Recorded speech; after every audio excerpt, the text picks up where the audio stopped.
In this video, I will be reviewing a really cool Blender add-on, the Physical Starlight and Atmosphere add-on. So this is a very cool Blender add-on for getting realistic skies and sky lighting. And the add-on works really well in both the Cycles and Eevee rendering engines, so that's very cool as well. And with this add-on, you can also animate the time of day, which is very cool, and I'll be showing you how to do that later in this video. So the add-on creators sent this over for me to review, so thank you for sending over this add-on. And I will have a link in the description to the product on Blender Market if you'd like to check it out. And that is an affiliate link, so if you purchase the add-on through my link, then I will earn a small commission, and that'll help me out. So for demonstration in this video, I'm going to be using the tutorial files from my sci-fi mech robot tutorial. Links in the description if you'd like to check that out. So real quick, I'm going to show you how to install the Blender add-on. So what I'm going to do is click on Edit, and then I'm going to go right here to the Preferences. And then if you click right over here on the Add-ons tab, you can go right here and click on the Install button.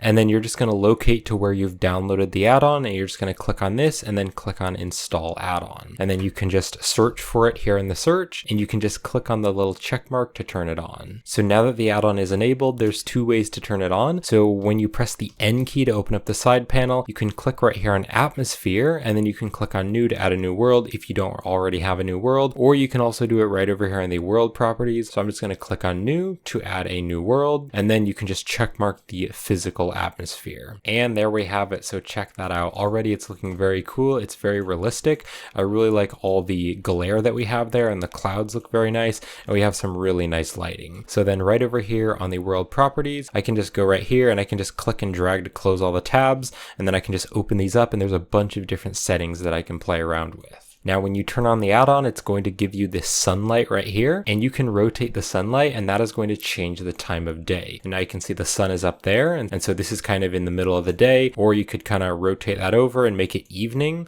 and it looks really cool where the sun is, and you can see it looks very realistic. There's all the kind of yellow lighting in the evening, and then as you rotate it farther and farther down, it gets more and more towards the evening, and I love all those purple and blue colors. That is super cool as well, and all that lighting on the clouds, it looks very realistic. And then we have like that blue hour, and you can start to see some stars there. So there's a bunch of different settings you can play around with. So I'm going to first open up the sun one. So I do think the sun is a little small, so I'm going to turn up the angular diameter and make that sun much bigger. That is really cool. And the intensity as well. I do like having the intensity up pretty high. I think that looks really nice. All right, I'm going to minimize the sun, and I'm also going to open up this atmosphere. So I can turn the density up here on the atmosphere, and that is looking very cool.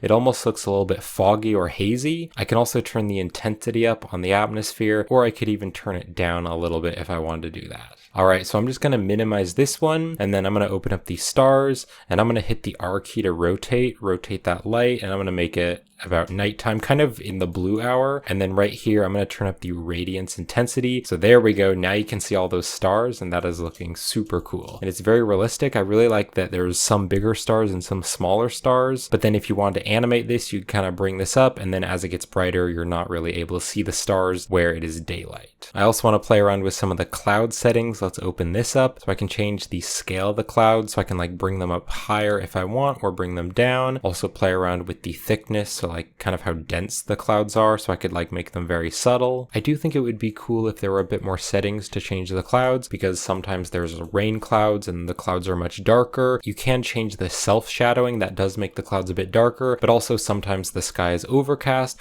or sometimes there's those big round puffy clouds. So I do think it would be nice if the add-on had a bit more settings for the clouds, but the clouds do look pretty cool. You can also change the location and rotation of the clouds. So if you want to like make a time lapse and have the clouds going by, you could do that. Also, you can notice that as the clouds go by, the clouds actually cast a shadow on the objects. You can see as I move the clouds, it puts a shadow over the robot. And I'm going to close this one and open up the ground. So you can change the color of the ground. So maybe I just want to make the color super dark, maybe make it like a green color if I want it to look like grass. And you can also change the horizon offset if you want to bring the ground up or bring it down. Now the add-on also comes with some really cool presets in the asset browser. So it comes with an assets blender file, so you can just add these into your asset browser or just open up the file with the assets, and then you can just drag and drop these presets, and there's some really cool skies which have already been created for you, and they look really nice. So I'm just going through some of these, taking a look at these. This is a very cool one. I really like this one. They also have this really cool Mars one. So if you've created like a Mars scene and you just want a really quick and easy Martian environment,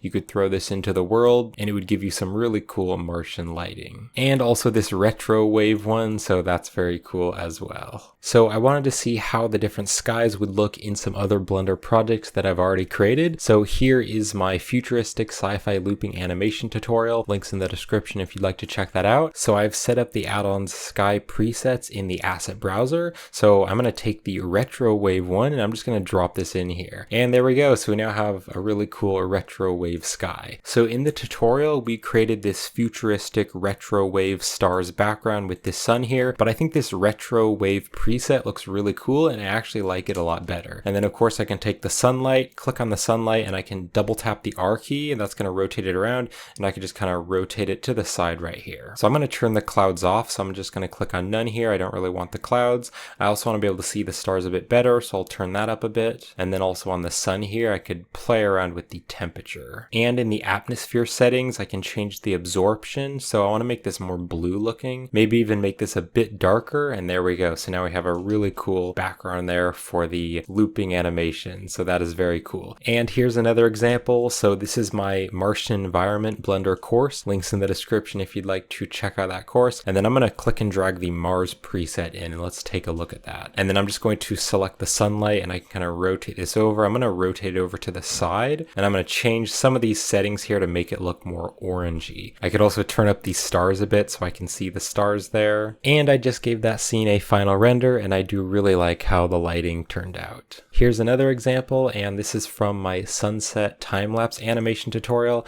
Again, links in the description. And I'm just going to add in the Earth too. Go down here to the atmosphere, and I can just kind of rotate that around. So then I can just take the light here, and I could just easily animate this and create a sunset time-lapse animation. And I think I will also turn the size up there on that sun, make it much bigger. So in the tutorial, I created a procedural background, but this works much better. It looks a lot better. It has all these really nice clouds, and I really like that it has like that blue hour, and the stars also move, and we also have that nice pink lighting there on the clouds. So I just animated the sky and gave it a render, and here's the animation, and I do think it looks really nice. And one more example that I wanted to show you. So a while back, I created a Tatooine environment tutorial series, and so because there is a Tatooine preset, I thought that would be really cool to try out in this scene. So I'm just going to add this in, again using the asset browser, drop this in here, and I think this looks a lot better. And I'm just going to take these suns that I added here, just delete them, and there's the other suns. So I'm just going to rotate the sun over, and I can also make those suns a lot bigger. And then right here you have the binary sun, so this is the second sun. Bring it a little bit farther away and make it bigger as well. So that's already looking really cool, and I think it looks much better than the lighting that I used in the tutorial. And then one more thing I found that really helps to make this look better is to turn up the atmosphere density. So I'm going to turn this up a bit, and you can see that is starting to look really cool. So now it looks like that classic sunset on Tatooine with the double suns. So in conclusion, I would definitely recommend this add-on for getting realistic outdoor lighting. It's very easy to use, and you can quickly get a really nice result. So again, link is in the description if you'd like to check out the add-on on the Blender market. So that's it for this add-on review. So I hope you found this helpful, and thank you for watching.